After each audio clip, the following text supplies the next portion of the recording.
Questa regione tra la fine di ottobre e i primi giorni di novembre sono stati eventi di eccezionale gravità. Ma non per questo, come ho detto anche durante l'intervento, cercherò di usare mai le parole imprevedibili o inevitabili. Noi credo che dobbiamo misurarci con questi fenomeni, certo riconoscendo l'eccezionale gravità, ma cercando di non usare mai appunto queste categorie perché possono far pensare a una fatalità contro cui non si può fare. Insomma. Questi eventi sono in realtà prevedibili, purtroppo sono stati anche previsti con una certa precisione. E seppur difficilmente possono essere anche evitati, avrebbero certamente potuto essere evitati, se si fosse tenuto un comportamento o si terrà un comportamento in futuro diverso da quello che si è avuto fino ad oggi. Naturalmente è un processo lungo, sfogliato anch'io in questi giorni il documento del 31, quello che portò alla copertura del design, in cui tutta questa operazione è presentata come un grande fatto di progresso, probabilmente accolto come tale dalla popolazione.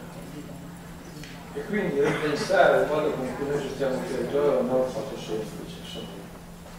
Forse ho chiesto a un grandissimo esperto di questi argomenti quando i genovesi hanno cominciato a coprire i loro torrenti, mi ha risposto nel 1400. Non è una cosa semplice, insomma. Immaginate in questa città, che visto che c'è poco spazio si poteva trovare comunque questo spazio, anche coprendo rivi che poi dopo dovrebbero essere liberi. Detto questo, io vi darei conto di quello che è successo in queste settimane, lasciando le cose su cui si è già soffermata Assessore Briano, e magari sottolineando un po' di più le cose su cui ho una competenza diretta anche poi tra il commissario. Ma innanzitutto vorrei dire che noi sbaglieremo se per tutti questi episodi assai diversi dessimo una chiave di lettura. Secondo me ogni episodio ha una chiave di lettura molto diversa dall'altra. Avendo già permesso che l'organizzazione è causa non secondaria di questi guai, ma in alcuni di questi casi non c'entra nulla l'organizzazione, c'entra nulla. In alcuni di questi casi il guaio vero che la gente nelle campagne non sta più. Il guaio vero è che casomai non c'è più antropizzazione, non c'è proprio antropizzazione, sono fenomeni molto diversi. Comunque cerco di esaminare uno per uno, molto rapidamente. Comincio dal Magra, che è quello che ha avuto più episodi in questi ultimi tempi. Il Magra è un caso abbastanza semplice da resto. Il Magra finiva il mare come un delta. E l'uomo ha deciso che il delta diventasse un estuario, perché far diventare un delta un estuario è una cosa maiormente complicata, pressoché impossibile. La natura delle sue regole. E sono dei rispetti pari anche due.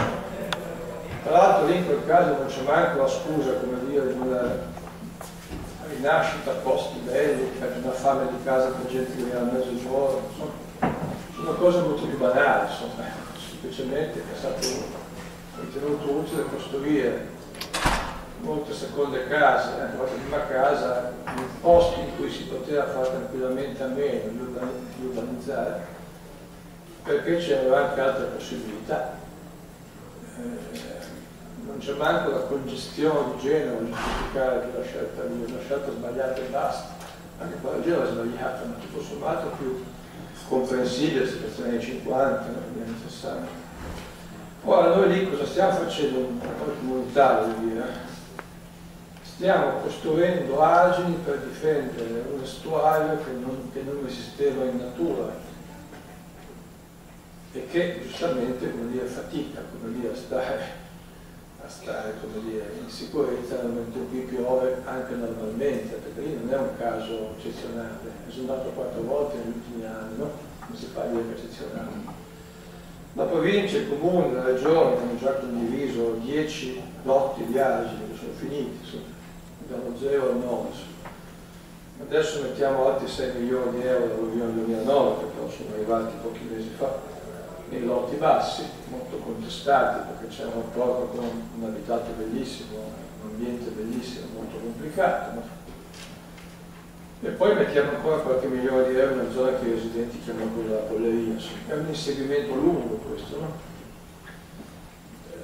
Ma è evidente che altrimenti uno dovrebbe acquisire, espropriare, demolire centinaia e centinaia di edifici, tutti regolarmente costruiti o regolarmente abbandonati, almeno i piani bassi, e che quindi comporterebbero chi volesse fare una cosa di questo genere, a chi dovesse fare una cosa di questo genere, dover sostenere un importo enorme.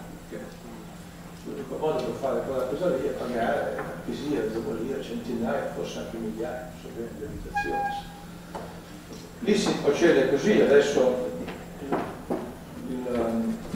il lotto degli argini bassi è stato predisposto, va alla Corte dei Conti per l'approvazione, perché la Corte dei Conti da un po' di tempo a questa parte interviene in modo preventivo, secondo il proroga, dopodiché lo si manda in gara e si procede così. Io oggi sono a Spezia a ricevere il consiglio del prefetto, so che va un pullman di abitanti di Fiumaretta giustamente esasperati, ma lì, come dire,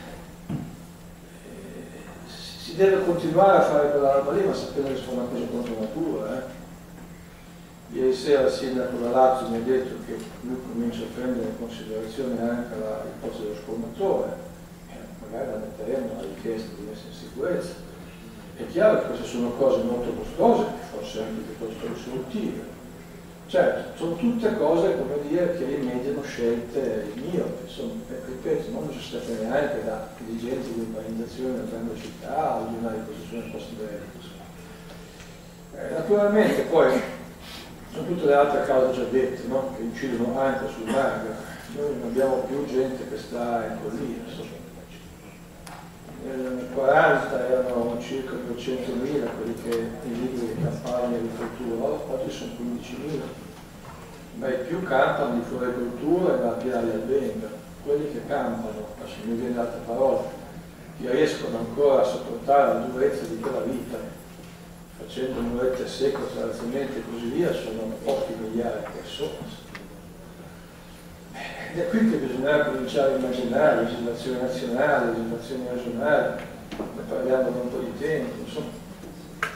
Cioè se uno ha un bosco, se questo bosco non viene tenuto, se va a finire sulla strada che va a Tellaro, se va che collega Morialdo col fondo valle, o se va sull'autostrada, forse bisogna cominciare a pensare a una legge che dice che è possibile un intervento coattivo.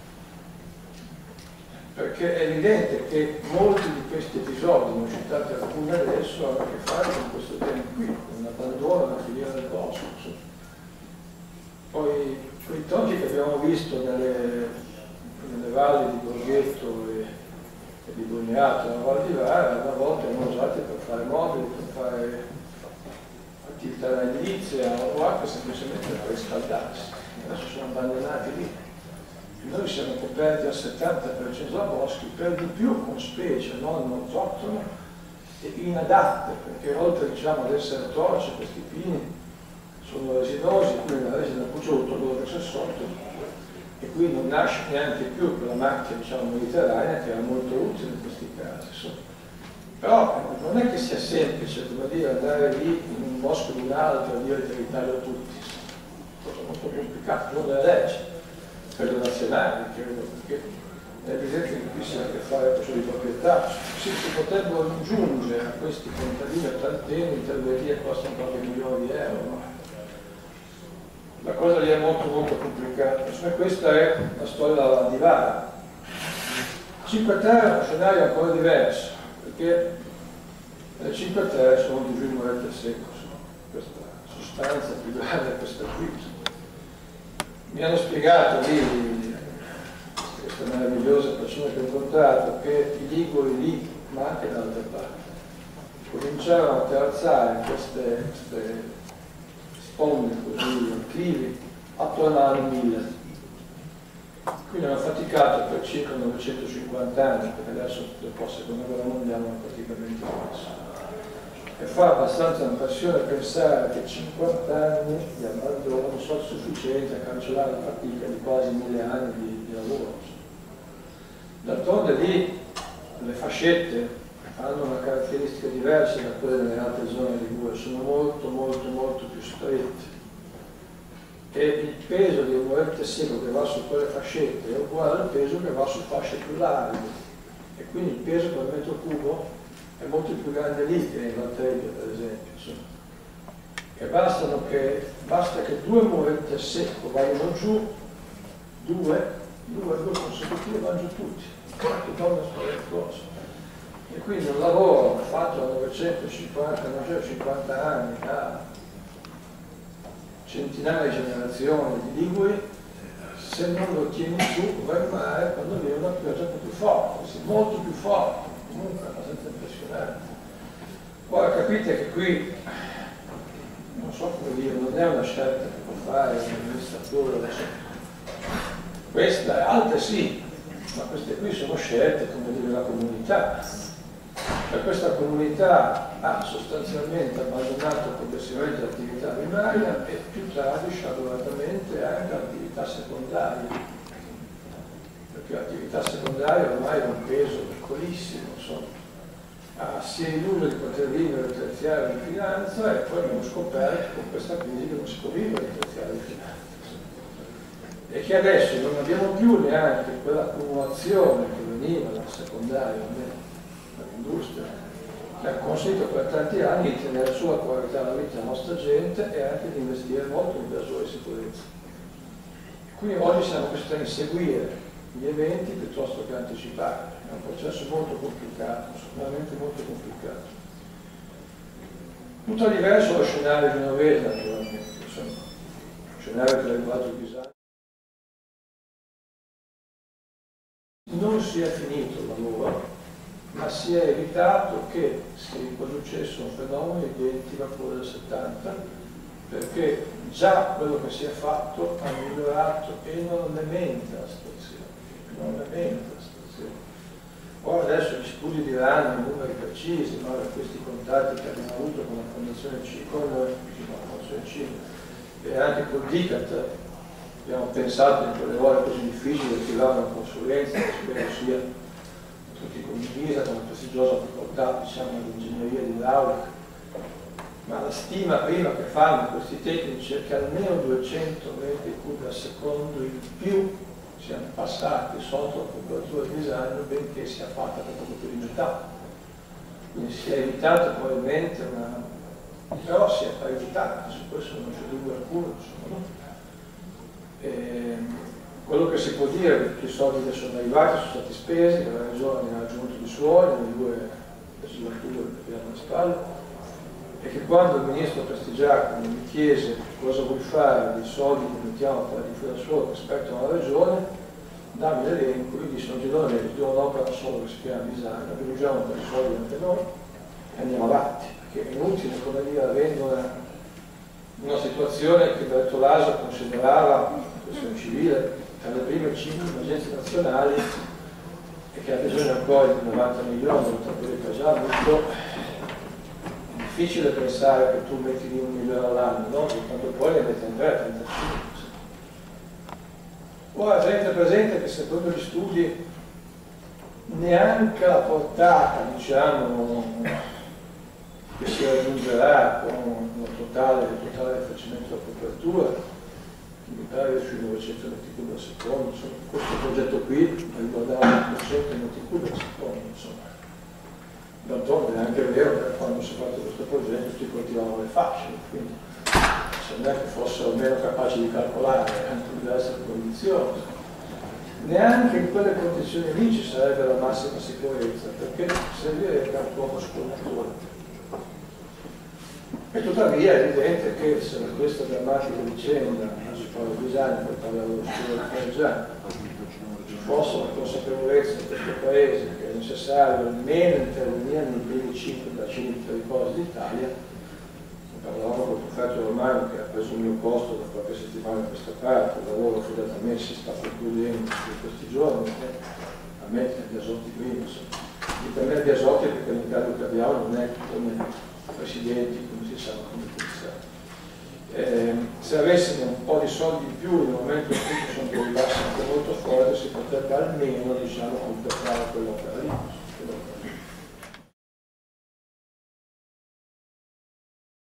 Le situazioni più critiche che rimanevano in città oltre al disagno erano Ferragiano e Sturlo,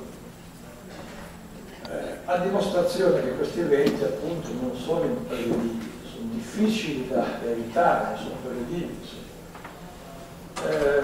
Bertolaso venne, divide Quezzi, divide lo Sturla e poi certo per 17 milioni e a dire la verità non ne attribuì a me una battuta, ma individuò una figura operativa, che se non ricordo male era Balducci per poter ricordare male, non è molto importante. Siccome però per un certo periodo diciamo non accade nulla, io lo sollecitai e mi disse sì, è vero, no? Qui non ci siamo, eccetera, eccetera, vuoi fare tu, guarda, se tu ritieni che io devo fare questa cosa, ovviamente mi avvarò personalità tecniche, degli enti, comune, regione, così abbiamo fatto, abbiamo diviso più o meno equamente questo finanziamento per Ferragiano e Sturla.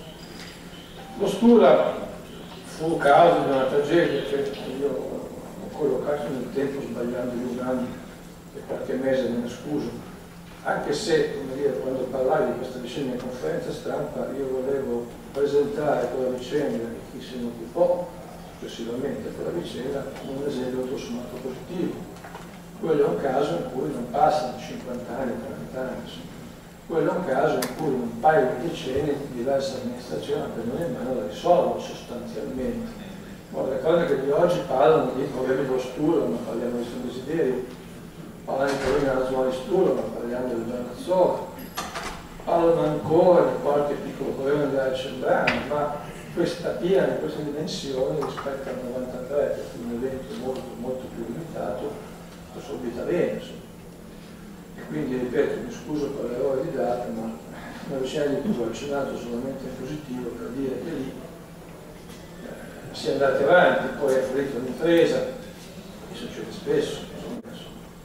Ferragiano nasce praticamente da Forte dei Ratti, quindi è un bacino molto piccolo, insomma, tra Colle delle Acque, che è una cava, con Forte dei Ratti, sul versante che poi scoglino verso Sant'Eugenio.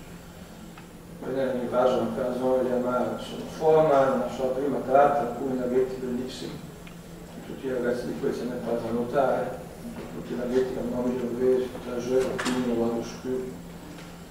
E poi entra l'abitato in prossimità di via Movimento, in via Pedonale, ha raccolto per tanti anni anche l'acqua reflue di un frantoio che non so diciamo, con quanta rispetto alle norme, comunque frangeva le olive del posto, meno note di quelle imperiesi, ma comunque diciamo, utile a quelle famiglie. E poi raggiunge invece la strada principale all'altezza di Pedego, via Fontana Rossa, quindi diventa via Magnus. La costeggia in via Daima, la costeggia in via Finetti, raggiunge l'Argomello e poi costeggia ancora la strada in via Ferragiano e poi si intuba una copertura negli anni 50 per raggiungere poi il disagno più avanti su una copertura molto precedente nei pressi dello Stato.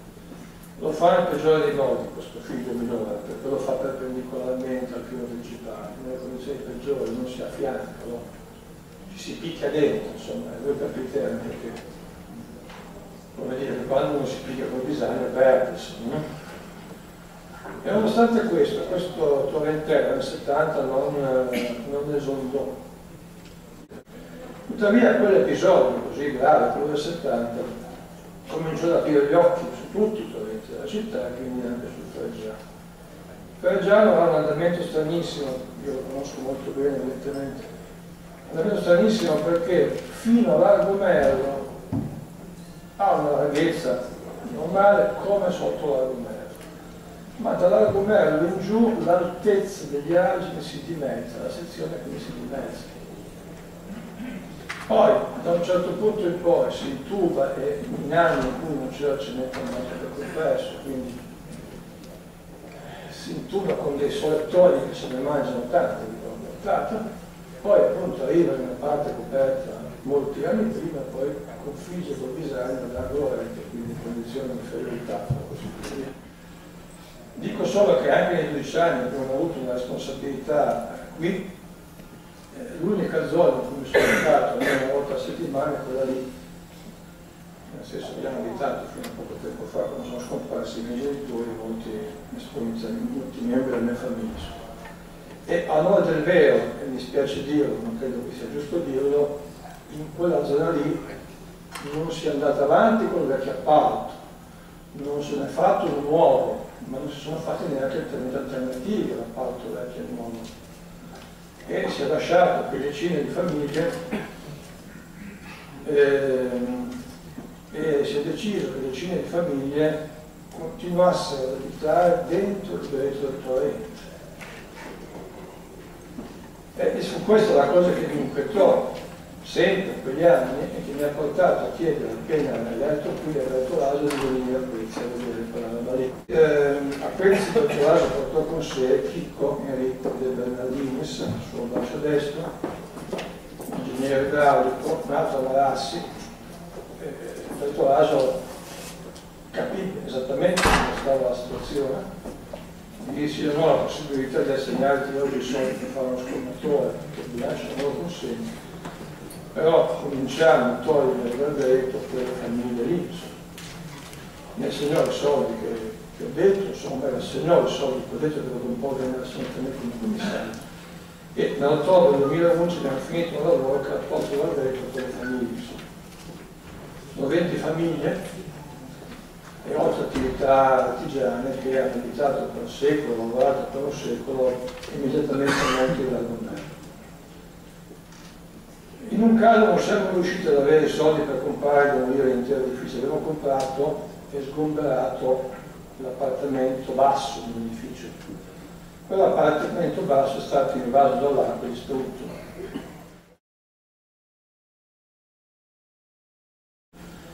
Poteva succedere una cosa gravissima anche lì, e se fosse stata particolarmente grave poteva anche portare a valle, perché famiglie, anche come dire, quantità enormi di materiale, di pietre, di cemento. Quindi abbiamo fatto una cosa buona, come si è fatta a Ostura, come si è fatta a Bisagno, ma purtroppo non conclusiva. Questo è assolutamente vero. D'accordo, se tu fai il commissario con 8 milioni, lo scolmatore che costa 100, usi gli 8 milioni meglio che puoi, no?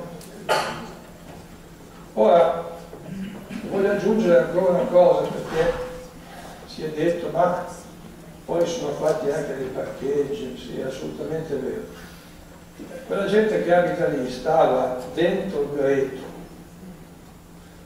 e quando ci siamo messi a operare per mettere a posto la situazione si è detto primo che c'era una fornitura di Eternit per di più maleduranti, abbiamo tolto. Secondo che bisognava mettere in sicurezza anche lo idraulico, una platea molto sconnessa. Terzo che bisognava ampliare la parte di valle della copertura dell'argonario già fatta. E poi, come dire, mettere in sicurezza quella parte lì. Quella parte lì, oltre diciamo al fiume, la gente camminava in mezzo all'auto su camion senza marciapiedi. Abbiamo ritenuto che in realtà quanto Pizzarro fosse giusto continuare con la copertura dell'Argomero, dando presente qui 2 corsie alle volte, 2 marciapiedi e circa 130 posti auto. Cioè, io penso che abbiamo fatto bene, perché si può morire di ferreggiare, ma si può morire anche di incendi stradali. Insomma, non credo che sia normale immaginare che 10.000 persone abitano in un posto costrette a camminare senza un marciapiede. E non ce la fanno coprire finché non si fa un intervento radicale. Questo intervento radicale, oltre allo scolmatore, potrebbe essere anche un facimento della copertura esistente, insomma, aumentando la sezione, non dicevo che si fa con Bisagno. Però seminare ci ha detto l'altra sera, ma guardate che finché Bisagno non è in sicurezza, almeno per la copertura esistente, dare scorrevolezza a Ferreggiano vuol dire aumentare l'acqua che si mangia in Bisagno, quindi potrebbero accusare di mantenere il Bisagno.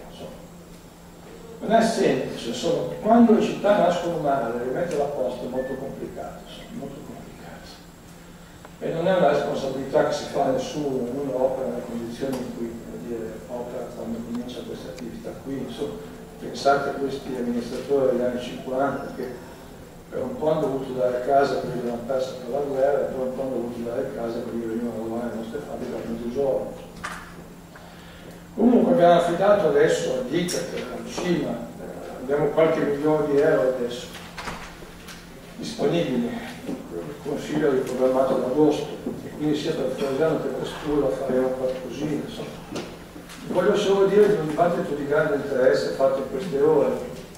Uno di questi esperti ha detto bisogna almeno fare un muretto in cemento armato, no? Che dia proprio spazio per l'altro ha risposto sì, ma l'acqua che viene giù da via Piga, se il muretto di cemento armato fa da fiume da solo,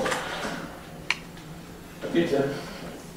Cioè parlavamo di due esperti, parlavamo di ingegneri d'arte che hanno visto due altri problemi. Quello che posso dire è che tutti i soldi che abbiamo avuto disponibili, regionali, nazionali, nel 2005-2010 abbiamo spesi. Reggiano, design, Stura. Adesso abbiamo le risorse per il Maga, le spendiamo, e adesso abbiamo le risorse per il Chiaravaglia, le spendiamo. L'alluvione arrivò il 4 di ottobre, la legge arrivò a fine febbraio, i soldi sono arrivati a fine luglio.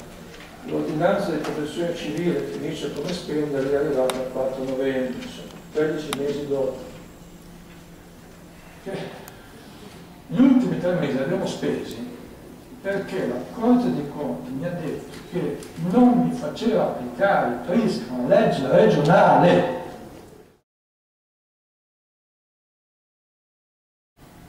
Poi ci mettiamo a raccogliere i fondi che possiamo, l'Europa, l'Italia, la regione stessa, noi ci mettiamo 30 milioni per i commercianti che hanno avuto danni, speriamo di avere disponibili in 3 mesi, non basteranno, ma saranno un bel aiuto, presto sono già disponibili come conto garanzia per andare in banca adesso, e poi ci sono donazioni dei privati, poi ci sono 40 milioni dello Stato, poi c'è la CISA, e poi ci sarà questo fondo di solidarietà europea, per cui stanno dati i nostri parlamentari, ringrazio anche molto il commissario Tajani che mi è stato più grande aiuto in questi giorni.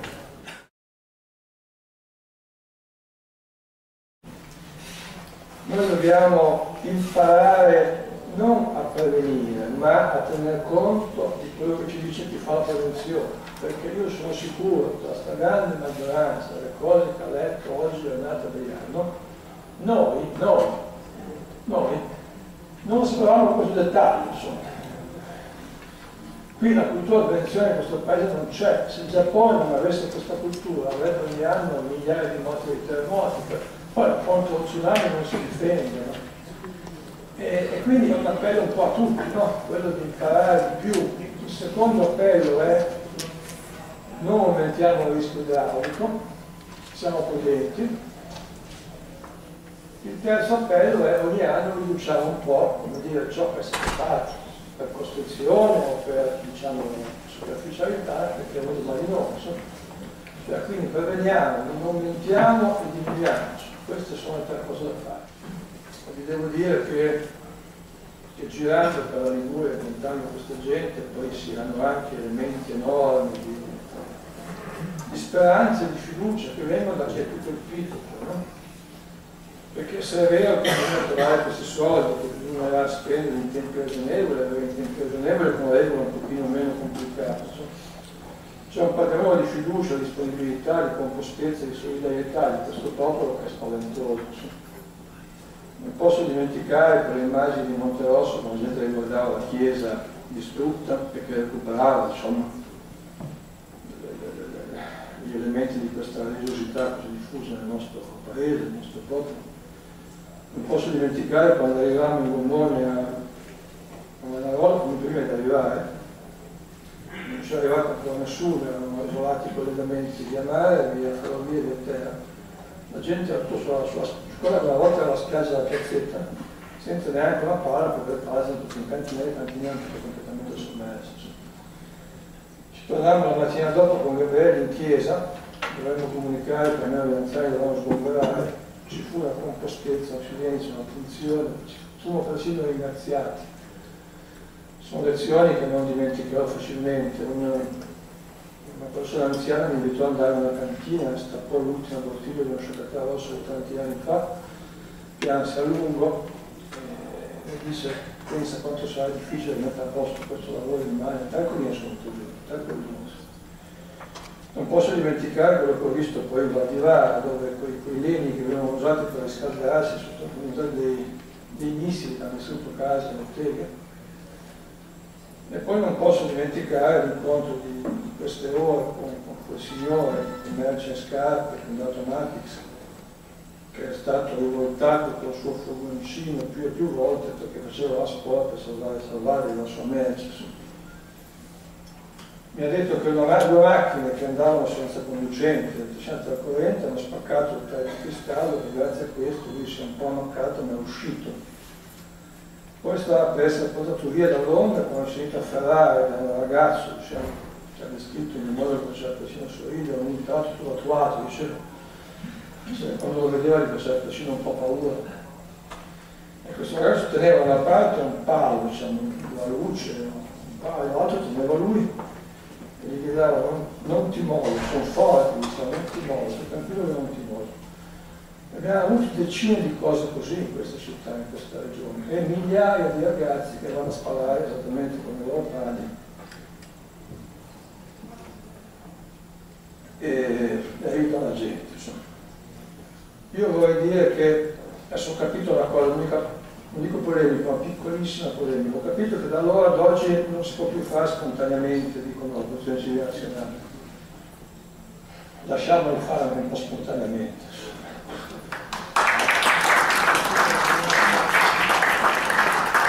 Cioè, capisco che tutto è quadrato, capisco che bisogna assicurarli, capisco che devono avere i mezzi, però non possiamo fermare sto moto qui, insomma, perché è la cosa più grande che abbiamo.